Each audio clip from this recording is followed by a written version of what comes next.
Hindi ako tatakbo, hindi ako tatakbo. Okay na.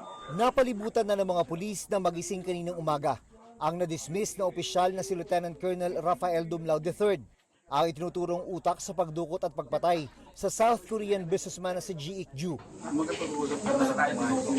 May mga baril ka ba dito? Nakuha sa kanya ang isang 9mm pistol. Sinasailalim na sa forensic investigation ang cellphone at laptop ni Dumlao para malaman kung merong tumulong sa kanyang pagtatago. Nahuli si Dumlao sa isang bahay sa barangay Pasong Tamo, Quezon City na lumalabas na matagal na raw niyang pinagtataguan. Isang informante ang nagtimbre sa mga otoridad tungkol sa pinagtataguan ni Dumlao. Dito na nagsimula ang surveillance ng PNP-CIDG na tumagal ng 3 linggo.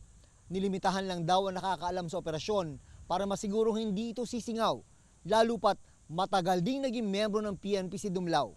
So we would like to thank and congratulate the community, of course, and the operating unit. Community, why? Because sila na mismo ang nagbibigay ng lead. Ang naging susi sa kanyang pagkakadakip, ang kasal ng kanyang anak. It was the wedding of his daughter last Sunday. So, from then on, tinrack namin yung movement niya.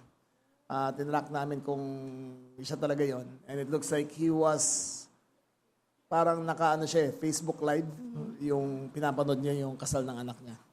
Si Dumlao na convicted na sa kasong kidnapping with homicide ay nasa listahan ng mga most wanted person ng DILG na may mahigit 1 milyong pisong patong sa ulo. October 18, 2016, nang dukutin umano ng grupo ni Dumlao si Ji Ik-ju sa tinutuluyang bahay sa Angeles City, Pampanga. Pinalabas noon, nasangkot umano siya sa iligal na droga.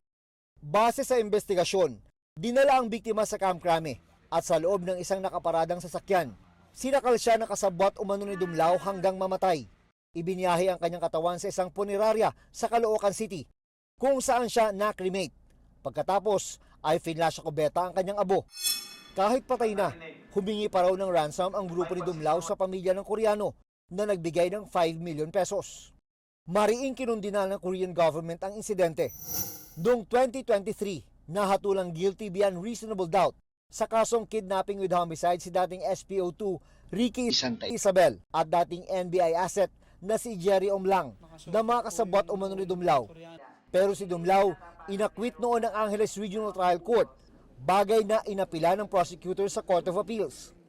Binaligtad dito ang akwita ni Dumlao noong 2024 at tinatulan siya ng reklusyon perpetua o hanggang 40 taong pagkakulong na walang posibilidad ng parol sa kasong kidnapping with homicide. Bukod pa sa hanggang 35 taong pagkakulong sa kasong kidnapping. Pero nagtago na noon si Dumlao. Nag-alok pa noon ng 1 milyong pisong patong sa kanyang ulo at humiling pa ng red notice ang gobyerno sa Interpol bago siya naaresto ngayong araw. All of the entire country should be aware that the PNP is not stopping. Kung PNP chief command dati, kung police ka dati, it is not a consideration. The institution is above everything else.